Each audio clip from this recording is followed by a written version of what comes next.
been reviewing the Wanhao Duplicator 7, and it's a great printer, and I wanted to show something like creating a model that we can print in the Wanhao D7. There's several different kinds of things we could do. I could easily jump out to Thingiverse or a plethora of other websites, but that's not something I really want to showcase. I want to showcase something original, maybe something more, I don't want to say real world, because a lot of those things are amazing things, but I just wanted to showcase that if somebody were to design something on their own, print it directly, how would it do? So that's what I'm going to try.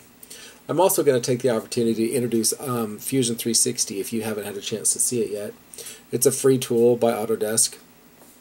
And what I want to do here is I want to go to a new design, and you can see the screen is blank, and up here is the control, so you can see where it is you're looking. Well, I'm going to start with just clicking on the front, and so this is the front viewport here. If I go to Sketch and I do a line, what I want to do here is use this to draw a line up here, up this axis, whoops, and click and drag up. And what this, oh man, what this is going to be, let me click that over there, is going to be our axis point, because I'm going to draw a profile of something and then have it revolve around that shape. Alright, so this is our straight line. Almost wasn't a straight line. Because I'm going to draw something with a base, I think I'm going to use the straight line here for the bottom. You know, maybe go out 2 inches. And again, it wants to continue, but if I hit escape, it goes away. Alright, but this one stays. Now other lines, for example, the spline, if I click this, what it does is it creates these control points, and as I move around, you'll see that my movement affects back here. So it's kind of fun. If I hit escape though, it all goes away. Alright, but I think I'm going to go ahead and try that just to see what we get for this. And what I'm going to do is I'm going to kind of make a foot that something would be sitting on as a base of some sort. This is going to be a very weird design. Actually, maybe I'll keep it fairly simple, and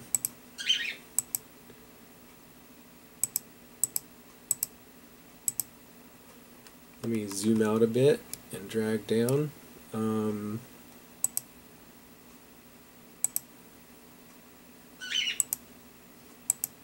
So it's going to be some sort of a miniature tray or something. And I'm going to go ahead and I can't hit escape because that'll take the line away, but if I right click and I do OK, then it finishes. Now this out here is kind of fat for me, so if I click this and drag it down, I can also do that with this one. Maybe even pull this point out a little bit.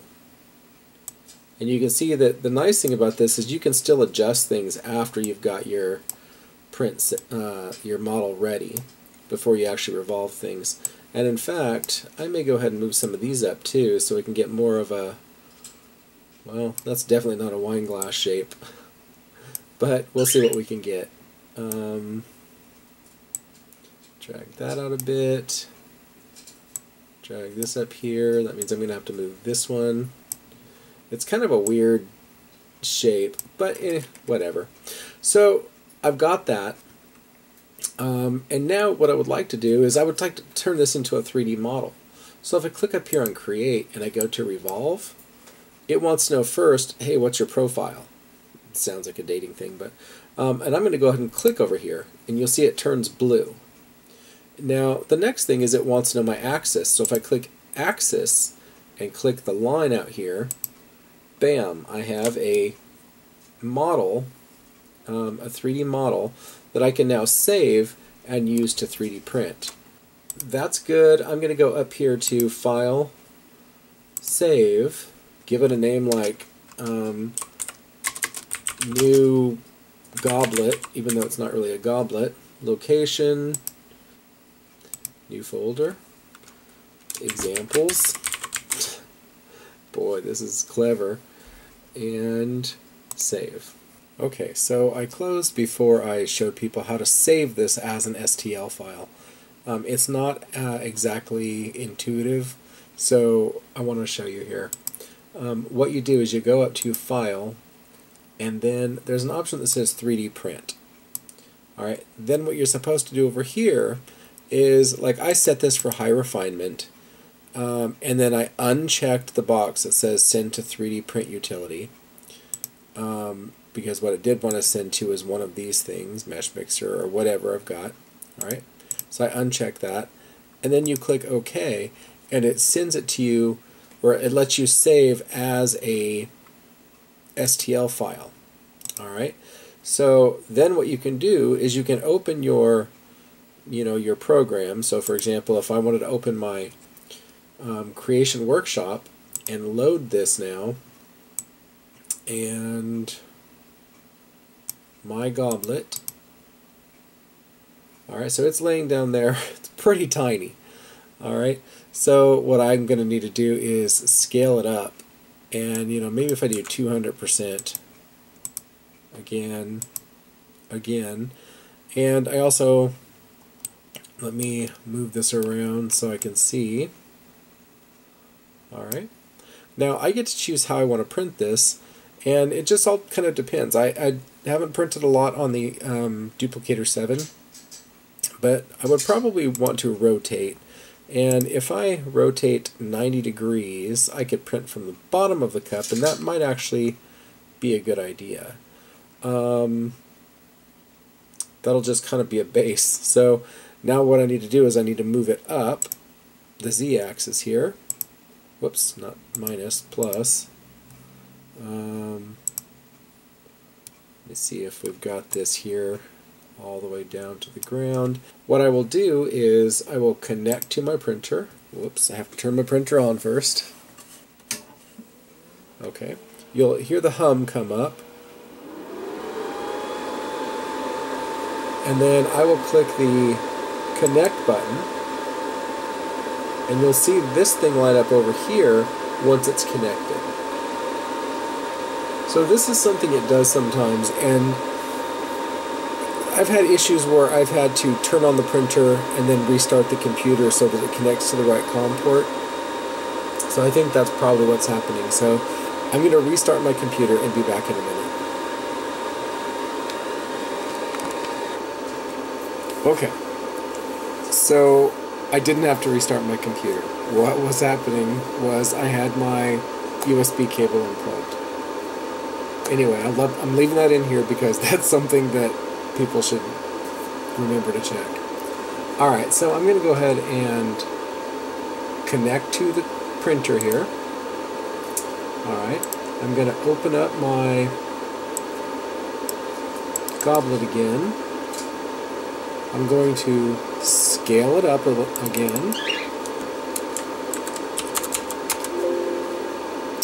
Click, click, click. I'm going to rotate it. Where's my rotate? There's my rotate. I'm going to move it back up the z-axis. Alright, and let's see, make sure. Just a tiny bit. Alright, that works, I think. And this way it'll print, and on the Duplicator 7 or other resin printers, it's going to print upside down. Anyway, I'm going to go ahead and try to give this a shot. I'm going to do slice, and I'm going to go to Control and home my z-axis.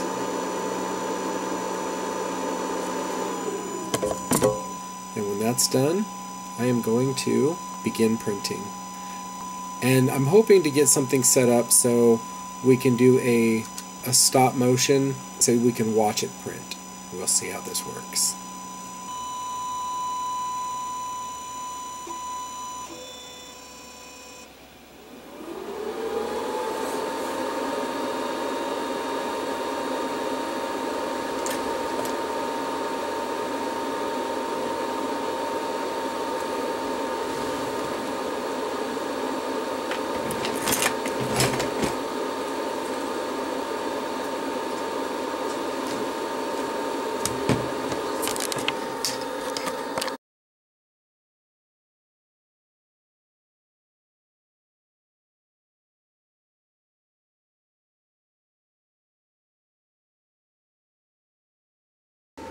Well,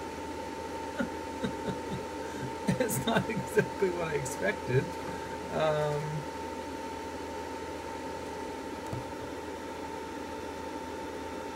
It's part of a cup, I guess. I wonder, maybe part of the cup fell off in the resin? Let me see what we got here.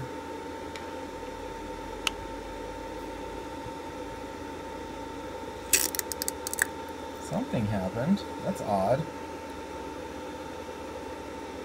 It's a really large flat piece, so something went a little bit awry.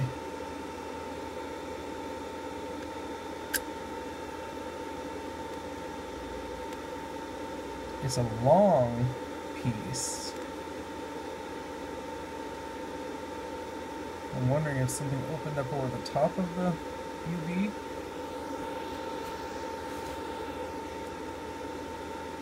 I see the round piece inside.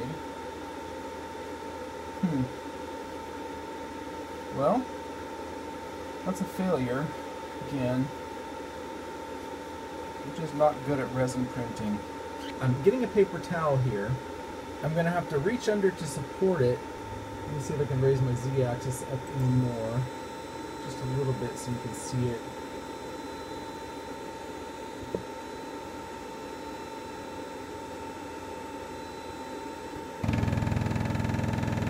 Sounds like that's as high as the Z-axis is going to go. Awkward part is going to be to film this while still showing you what it is I'm doing.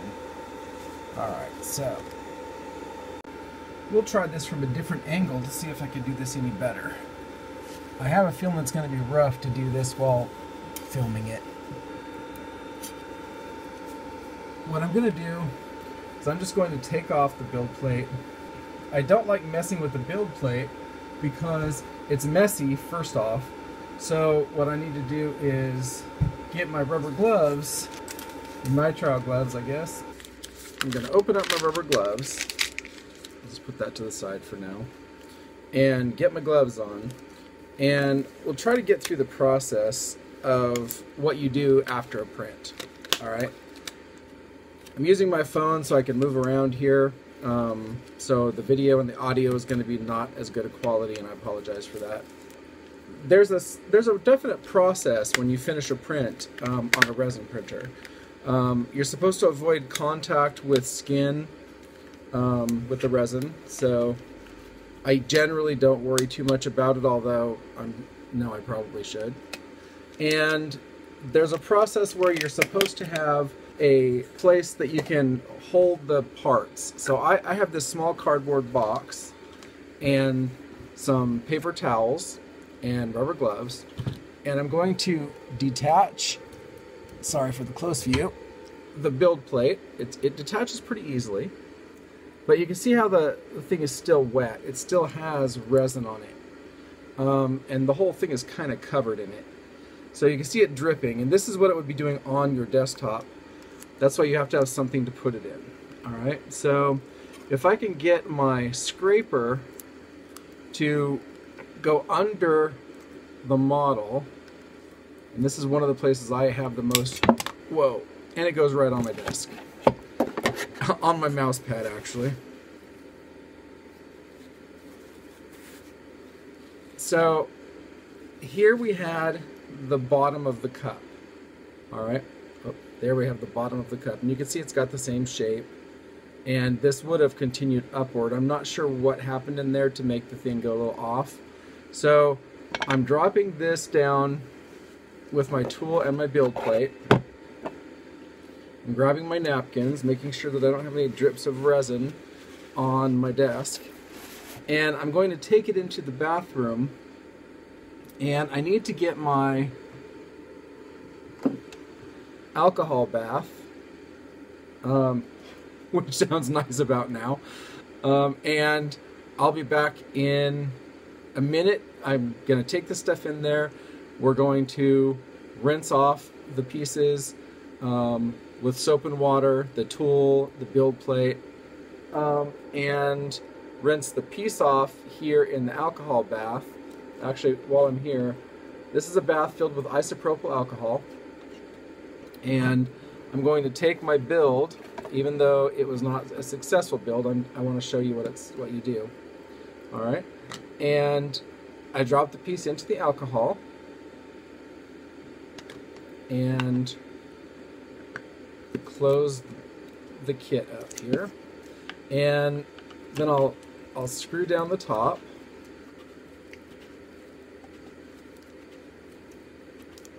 All right, and I'm starting to just rinse this off in alcohol, and what this is doing is it's taking off the excess resin, liquid resin. The other stuff has already been through the photopolymerization process, and so this will take off that excess resin so that then I can go, when I get to the bathroom, and wash it in soap and water. All right, so I'm going to go do that. Okay, so let me go ahead and open up the jar here. Let's shake it a little more. Just want to make sure it's got a chance to get all of that alcohol around all of the resin. And I'm going to open her up here.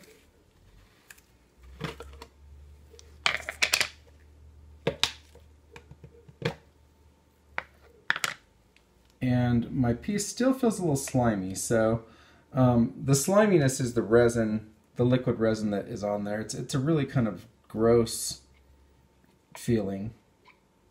Now it's still a little bit kind of, I don't want to say rubbery, but it's got this kind of slightly flexible, slimy feel to it.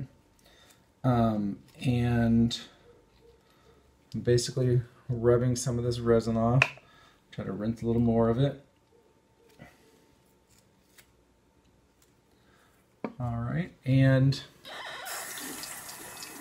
then I can take my piece here and rinse it with some warm water.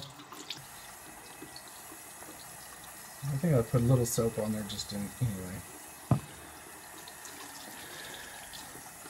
You can kind of see the slimy stuff coming off. Alright, so the next thing we do, I've just finished washing my blade, and I finished washing, oh great, I just got resin on it from my gloves. I'm going to drop the gloves in my box. I'll have to throw those away here in a minute. Get that polymer off my blade here. Finish closing up my alcohol box.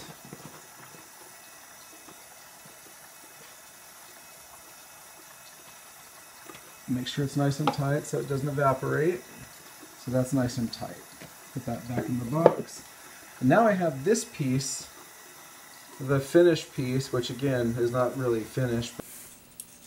Okay, so as you can clearly tell, I had major technical difficulties during this whole video. At one point my external mic stopped working, I ran out of batteries, I had the bird squawking in the background, etc., etc. So I'm not going to just apologize for everything, but this last piece that we left off with in the bathroom, as you can see, it's nice and solid now. And what you're supposed to do when my battery went dead and I didn't realize it was take this piece, whatever piece is your finished build, and put it in a jar of water and set it in the sun for a while. Alright, so what I did is I, of course, have to not do everything the way I'm supposed to. So I took mine out and put it on a rock in the sun, and then I forgot about it. So the next day I went out there and it was sitting there just fine, and it's nice and hard. Nice solid build. Now obviously it's not the wine goblet thing that I tried to make, which you probably wouldn't drink out of anyway, since it's resin, but it's got nice glass smooth, I wish I could really show you, glass smooth build, and it's beautiful print. And I thought, well, it's kind of a waste of a print. However, I did another print, which is the moon. As you can see, it's got craters, it has, you know, different formations and stuff on the moon. And this is when I was first learning to print, and I wasn't quite sure how to take off my platform, my build plate underneath. And so as I was trying to do that, it kind of broke off. It didn't have a bottom on it anyway, but So what I did was I looked at that and I thought, hey, it's a nice little thing that I can use as a display, such something like a globe, but it works well, and I think I'm going to probably use some super glue and put that on there and make a nice little miniature moon globe thing. So it wasn't a waste. So I'm kind of happy about that. I actually kind of like that idea. I'll probably sit it on my desk. Again, I'm a teacher, so those kinds of things are nice to have. Overall, I don't want the difficulties and stuff that I've had with these first two prints. That's all I've ever done with the resin printer is these two prints. So I don't want it to look like we have problems with this. It's really everything that I've had problems with I figured out was either my fault or something like the cable not plugged in, or when I first started the build, the HDMI cable was bad. So I guess you can test them before you ship them out, but maybe I broke the HDMI cable when I opened it. I'm not sure. Anyway, I'm not making excuses. I'm just saying that it's a printer that's not really for newbies. It's a printer that is probably something that you're going to want for kind of high-end users, or maybe somebody that likes to tinker. The biggest drawback with the printer so far for me is the mess and the cleanup. Right? When you take the print off, it's got all those different steps that you have to go through, and you've got rubber gloves and you've got resin, and I think since my printer is set up here on my desktop, it's a little more problematic. If I had a maker space that was in a shop and it had a shop floor and things that I can spray down and not really worry, I would just wipe stuff up and everything. But since I'm in my maker space right now, since I don't have it ready yet, is a carpeted office area that I'm hoping to upgrade pretty quick. But I don't know that I would use that printer a lot in here. I would like to get something. I'm thinking about trying the Nano DLP with a Raspberry Pi so that I can move this printer to a place that's got a better workspace. Right now, hooked to my computer, my office computer, not really the best place for it. Overall, though, I'm really impressed with the printer, and I'm going to have a lot of fun with it, and I think I'm going to start trying to do some miniatures, maybe some little gamer pieces, something for my daughter's dollhouse, those kinds of things, and start to explore what I can really do with this. I just got a 4-pack of resin from Wanhao, and it's got clear, black, white, and gray. And so I will be trying some of those, and I will show you some of the differences. Maybe print the same piece with 4 different colors, something like that. That probably will be video number 3 for this series. So if you can keep up with me, I will eventually iron out the problems with myself and hopefully showcase what the printer can really do. Hopefully by video number 3, we will have it figured out, ironed out, try new things. I'll keep the cords plugged in, and I'll be ready to build. All right. So I apologize for, this chaotic first couple videos. Being in my new house and having to find my equipment and my cables, and I'm literally on my floor. I'm surrounded by cables right now, trying to figure out where everything goes, where my space is going to be to work, where my work tables are, etc. So anyway, thank you for being here. Thank you for watching. Please subscribe if you can give me another chance, and I will be back with some tutorial videos. Thank you very much. Bye.